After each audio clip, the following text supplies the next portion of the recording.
Hi வணக்கம், welcome back nighties kitchen. இன்றைக்கி ரொம்ப சிம்பிளான ரெசிபி தான். பாப்கார்ன் செய்ய போகிறோம். சோளப்பொரி, தமிழில் வந்து சோளப்பொரின்னு சொல்லுவாங்கன்னு நினைக்கிறேன். அதுதான் நம்ம இன்றைக்கி செய்ய போகிறோம். ஓகே, இதோட இன்க்ரீடியன்ட் வந்து ரொம்ப கொஞ்சோண்டு தான், ரொம்ப சீக்கிரமாக முடிச்சிடலாம். வாங்க என்னென்ன இன்க்ரீடியன்ட் போய் பார்க்கலாம். ஓகே, இதோட இன்க்ரீடியன்ட் எல்லாம் பார்த்தாலே உங்களுக்கே தெரியும், ரொம்ப சின்னாங்க தான். இதோட அளவெல்லாம் வந்து உங்கள் விருப்பம் தான். இதுக்கு வந்து அளவே கிடையாது. நீங்கள் நிறையா செய்ய போகிறீங்கன்னா நிறையா செய்யலாம், கொஞ்சமாக செய்ய போகிறீங்கன்னா கொஞ்சமாக செய்யலாம், எப்படி வேணாலும் செய்யலாம். ஓகேவா? இதுக்கு வந்து எத்தனை கிராம்னு கேட்டால் அது உங்கள் விருப்பம், நீங்கள் எப்படி வேணாலும் செய்யலாம். ஏன்னா இதோட அளவே வந்து நீங்கள் நிறைய செய்ய போகிறீங்கன்னா நிறையா ஜாமா போடலாம், கொஞ்சமாக செய்ய போகிறீங்கன்னா கொஞ்சமாக போடலாம். சீனியும் அதே மாதிரி தான். உங்களுக்கு ரொம்ப இனிப்பு வேணாம்னா குறவா சீனி போட்டு இது பண்ணலாம். நிறையா இனிப்பு வேணும்னா சீனி நிறையா போடலாம். எல்லாமே உங்கள் விருப்பம் தான், உங்கள் கையில் தான் இருக்குது. ஓகே, நான் எப்படி செய்வேன்ட்டுன்னு நான் காட்டுறேன். இன்றைக்கி வாங்க போய் பார்க்கலாம். தேவையான அளவு பட்டர் வேணும். நாங்கள் வந்து சால்டட் பட்டர் எடுத்து வச்சுருக்கேன். ஒருவேளை உங்கள்கிட்ட பட்டர் இல்லைன்னா நீங்கள் மார்ஜரின் கூட யூஸ் பண்ணலாம். மார்ஜரினும் முடியும், பட்டரும் முடியும். ஆனால் உப்பு இருக்கிறதா பார்த்து எடுத்துக்கோங்க, அதுதான் ரொம்ப நல்லது. அதுக்கப்புறம் தேவையான அளவு சோளப்பொரி. இதுதான் சோளப்பொரின்னு சொல்லுவாங்க, இங்கிலீஷில் பாப்கார்ன். இது இப்படி தான் இருக்கும். கடையில் போயிட்டு நீங்கள் ஷாப்பிங் மால்லாம் போயிட்டு பாப்கார்ன் அதை எதுன்னு கேட்டால் கொடுப்பாங்க, இல்லைன்னா பிஜி ஜாகோன்னு கேட்டால் கொடுப்பாங்க. இது இப்படி தான் இருக்கும் பார்க்க. ஓகே, இது ரெண்டுமே பட்டரும் அந்த பாப்கார்னோட விதையை இதை நம்ம போட்டு பொரிச்சிட்டு அதுக்கப்புறம் அதுக்கு மேலே வந்து நம்ம சீனியோட பாகு செய்ய போகிறோம். அதுக்கு வந்து தேவையான அளவு சீனி, தேவையான அளவு தண்ணி. இது வந்து தண்ணி கொஞ்சம் தான் எடுத்துருக்கேன், நான் அப்புறம் காட்டுறேன் எப்படி ஊற்றுவேன்ட்டுன்னு. அப்புறம் கலரு, நான் வந்து இன்றைக்கி மஞ்சள் கலர் எடுத்து வச்சுருக்கேன். உங்களுக்கு வந்து எந்த கலர் விருப்பமோ அந்த கலர் நீங்கள் போட்டுக்கலாம். எனக்கு வந்து பாப்கார்ன் செஞ்சேன்னா நான் மஞ்சள் செய்வேன், பிங்க் செய்வேன், பச்சை செய்வேன். உங்களுக்கு எந்த கலரில் செய்யணும்னு தோணுதோ நீங்கள் அந்த கலரை எடுத்துக்கலாம். ஓகே, வாங்க போய் பார்க்கலாம் எப்படி செய்யலான்ட்டுன்னு. முதல் நம்ம இந்த பாப்கார்னை சோள விதையை எப்படி பொரிக்கலான்ட்டு நான் காட்டிடுறேன். நான் இன்றைக்கி வந்து அடுப்பில் செய்யலை, ரைஸ் குக்கரில் தான் செய்கிறேன். உங்கள் வீட்டில் ரைஸ் குக்கர் இருந்தால் நீங்கள் இந்த ரெசிபி செய்கிறீங்கன்னா ரொம்ப ஈஸி. இது வந்து தீயவே தீயாது. அதே அடுப்பில் செஞ்சுக்கலாம், ஆனால் கரெக்டாக வைக்கணும், இல்லைன்னா அப்புறம் தீஞ்சு போயிடும் பாப்கார்ன். அப்புறம் கசப்பு டேஸ்ட்டு மாதிரி கொடுத்துரும். அதனால ரைஸ் குக்கர் பாய்க்கிறது வந்து என்னோட பெஸ்ட் சாய்ஸ்ன்னு நான் நினைக்கிறேன். ஓகே, ரொம்ப சிம்பிள் தான். இந்த ரெசிபி யார் வேணாலும் செய்யலாம், கொஞ்ச நேரத்தில் இது வேலை முடிஞ்சிடும். சின்ன பிள்ளைங்க கூட செய்யலாம். இந்த சின்ன பிள்ளைங்க கொஞ்சம் சமைக்க தெரிஞ்ச பிள்ளைங்க இருக்கலாம், அவங்க கூட செய்யலாம். ரொம்ப ஈஸி. ரைஸ் குக்கர் இருந்தாலே போதும், விறுவிறுன்னு செஞ்சு எடுத்துடலாம். அந்த அளவுக்கு இந்த ரெசிபி ரொம்ப சின்னாங்க. ஆனால் நம்ம வந்து சீனியோட பாகு வந்து அப்புறமேட்டு தான் செய்ய போகிறோம். முதல் இந்த சோள விதையும் பொரிச்சு எடுக்க போகிறோம். பட்டரோட போட்டு பொரிச்சு எடுக்க போகிறோம். தேவையான அளவு இந்த விதையெல்லாம் போட்டுருங்க. ரைஸ் முதல் சில பேர் பட்டர் தான் போடுவாங்க, நான் விதையை போட்டுருவேன். ஏன்னா அது நம்ம தேவையான அளவு தான் எடுத்து வச்சிருக்கோம், நம்மளுக்கு தெரியாது. அப்புறம் பட்டர் கூட போச்சுன்னா ரொம்ப எண்ணெயாக போயிடும். அதனால இந்த மாதிரி போட்டுட்டு சூடு ஆன் பண்ணி விட்டுருங்க. இந்த மாதிரி போட்டோன்னா பட்டர் இது மேலே கொஞ்சம் கொஞ்சமாக போடுங்க. நான் முதல்ல சொன்ன மாதிரி தான், நான் வந்து சால்டட் பட்டர் தான் யூஸ் பண்ணுறேன். உங்கள் ஃபேவரட் அன்சால்டட் பட்டர்னா நீங்கள் வந்து அன்சால்டட் பட்டர் யூஸ் பண்ணலாம். ஆனால் நீங்கள் அது உப்பு போட்டு ஆகணும், இல்லைனா அது வந்து அவ்வளோ டேஸ்ட்டு கொடுக்காது.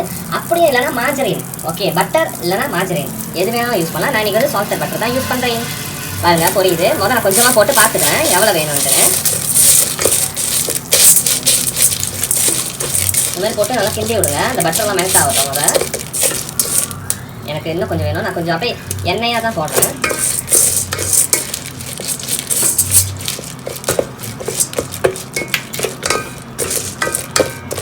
ஓகே, பார்த்தா தெரியும் இந்த சோள விதையெல்லாம் வந்து இந்த பட்டரோட நல்லா நனைஞ்சிருக்கும். அப்படி அதுக்குன்னு ரொம்ப குறைச்சி பட்டர் போட்டாலும் நல்லா இருக்காது. ஏன்னா அப்புறமேட்டு இது எல்லாத்தையும் உறிஞ்சி தான் அந்த சோள விதை வந்து பெருசாக பொரியும்.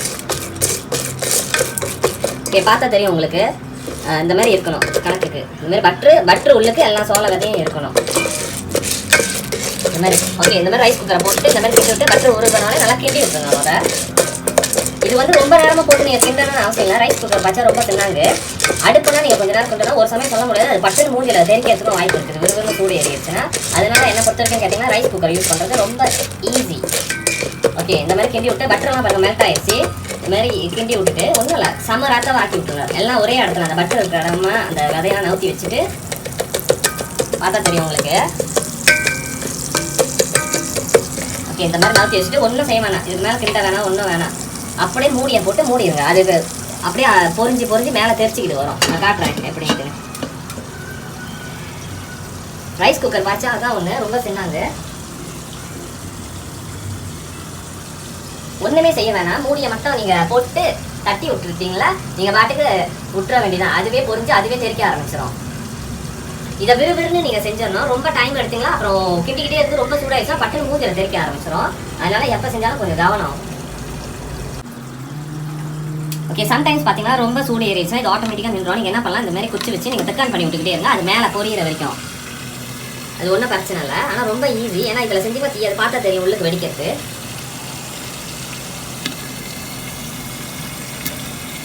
பாருங்கள், ஒன்றுன்னா இந்த மாதிரி பாதி அது பொரிய ஆரம்பிச்சோன்னே நீங்கள் அந்த பட்டன்லேருந்து கையை எடுத்துடலாம். ஃபுல்லாக பொரிய ஆரம்பிச்சிடும்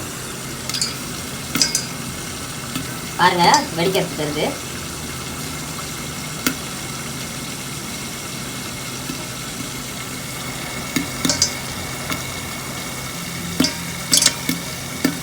மூடியை போட்டு திறக்கக்கூடாது வெடிச்சு முடிக்கிற வரைக்கும், இல்லைன்னா மூஞ்சில் அந்த பட்டர்லாம் தெரிச்சிடும். அப்புறம் அது ஒரு வேதனையாக போயிடும். இதோட மூடி ஆக்சுவலி வேறு. நான் வந்து உங்களுக்கு வீடியோவில் காட்டணுன்றதுக்காக நான் கண்ணாடி மூடி போட்டு காட்டுறேன் உங்களுக்கு. நீங்கள் பார்த்தா தெரியும் அது எப்படி வெடிக்குதுன்னு. அது பாதி வெடிச்சு வர வரைக்கும் நீங்கள் ரைஸ் குக்கரை வந்து அந்த ஓன்லேயே வச்சுக்கோங்க. ஏன்னா சம்டைம்ஸ் நின்றோம் ரொம்ப சொல்லுன்னா, அதனால் அப்படியே நீங்கள் பிடிச்சிக்கோங்க. அது பாதி வேற வரைக்கும் பாருங்க, நல்லா வெடிக்க ஆரம்பிச்சிருச்சு வேகமாக.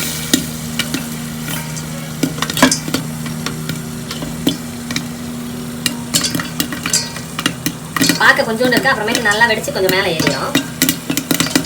பார்த்தீங்கன்னா தெரியும் எப்படி வெடிக்குதுன்னு.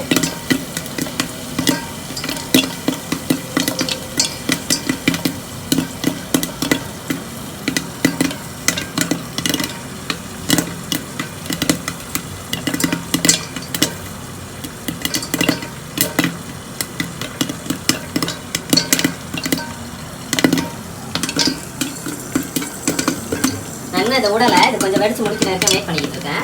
ஏன்னா சம்டைம்ஸ் வேற ரைஸ் குக்கர் கொஞ்சம் நேரம் தாங்கும். இது சின்ன ரைஸ் குக்கர்னால இது கொஞ்சம் சீக்கிரமாக நின்றுச்சு. சூடு எடுத்துக்கிற பட்டு நின்றுச்சு. ஒரு வேளை நின்னா கூட பச்சை நீங்கள் கொஞ்சம் நேரம் அப்படி பிடிச்சிக்கோங்க. ஏன்னா அது நல்லா சூடு எடுத்தோன்னா அப்புறம் நம்ம அதை விட்டுறலாம். அப்படி உங்கள் வீட்டில் ரைஸ் குக்கரில் அடுப்பில் தான் செய்யணும்னா அடுப்பில் செய்யலாம். ஆனால் மெதுவான அனலில் வச்சு தான் செய்யணும். ரொம்ப வேகமாக வச்சிங்கன்னா தீஞ்சு போயிடும். அப்புறம் ரொம்ப கசப்பு வாடை அடிச்சிடும். அதனால எப்போ செஞ்சாலும் கரெக்டாக செய்யணும். பாருங்க, இன்னும் என்னோட வெடிச்சிக்கிட்டு தான் இருக்குது.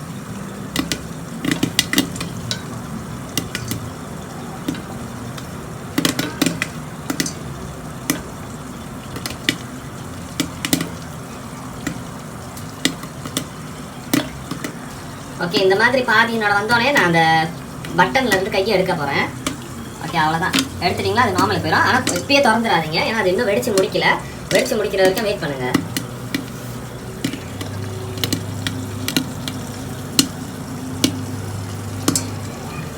நல்ல குட் குவாலிட்டியான பட்டர் பாய்ங்க. அப்படி பட்டர் உங்கள்கிட்ட இல்லைன்னா நீங்கள் மார்ஜரின் பாய்க்கலாம், பிளான்டா பாய்க்கலாம், மார்ஜரின் பாய்க்கலாம், எது வேணாலும் பாய்க்கலாம். அப்படி உப்பு இல்லாத பட்டர், அன்சால்டட் பட்டர் யூஸ் பண்ணிங்கன்னா நீங்கள் உப்பு முதலே போட்டுருக்கணும். அந்த பட்டர் போட்டதை விட லைட்டாக உப்பு ஒரு கரெக்டான அளவுக்கு போடணும். இதே சால்டட் பட்டர் யூஸ் பண்ணிங்கன்னா அதில் ஏற்கனவே உப்பு இருக்கிறதுனால நீங்கள் உப்பு போட தேவையில்லை. ஓகே, இப்போ பார்த்தீங்கன்னா இதெல்லாம் வெடிச்சு முடிச்சிருச்சு. 1-2 தான் வெடிக்குது. ஓகே, இது இப்படியே இருக்கட்டும். இப்போதைக்கு ஒன்றும் பண்ண வேணாம்.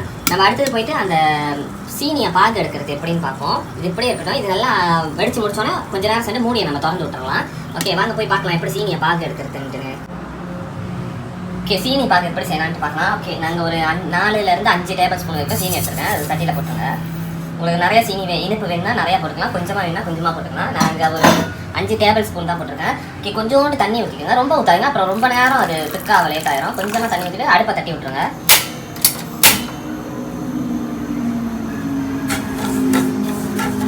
ரொம்ப தண்ணியாக ஆக்கிடாதீங்க, கொஞ்சமாக தான் தேவையான அளவு. கொஞ்சம் அந்த சீனி லேசாக நனையிற வரைக்கும் தண்ணி ஊற்றினா போதும்.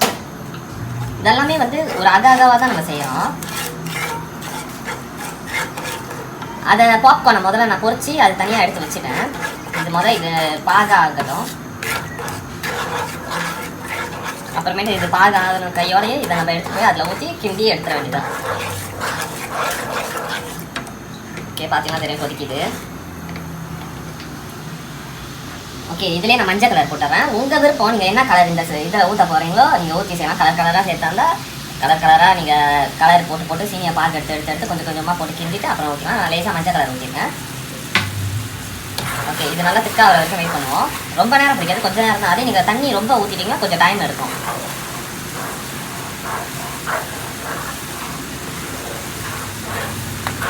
இப்போ பார்த்தீங்கன்னா தெரியுது தானே இப்படி தண்ணி மாதிரி இருக்குன்னு. ஓகே, அது கொஞ்சம் திக்காக வரைக்கும் நம்ம சீனி பாகு எடுக்கணும்.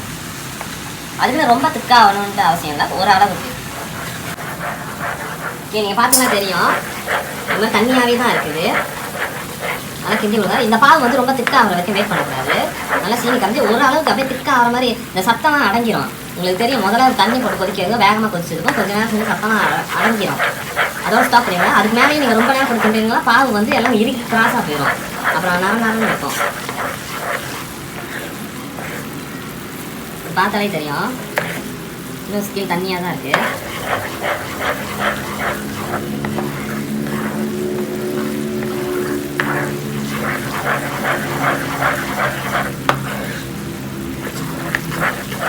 ஓகே, இந்த ஸ்டேஜில் நான் அடுப்பு ஆஃப் பண்ணிட்டேன். நீங்கள் பார்த்தாலே தெரியும் சீனி எல்லாம் கரைஞ்சிருச்சு, லேசாக கலரும் மாறிடுச்சு. இப்படி தான் இருக்கணும்.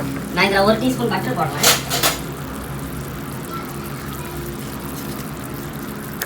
கொஞ்சமாக பட்டர் போட்டுக்கலாம்.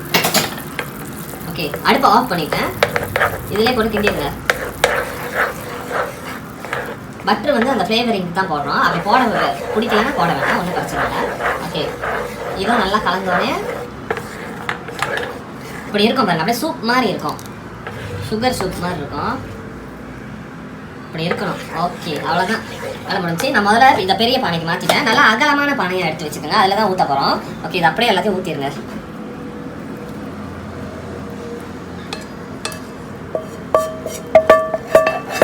எல்லாத்தையும் ஊற்றிட்டு அப்படியே கிண்ட வேண்டியதான். நல்லா கிண்டி விட்டுருங்க. நல்லா எல்லா இடமும் பாடுற மாதிரி கிண்டி விட்டுருங்க.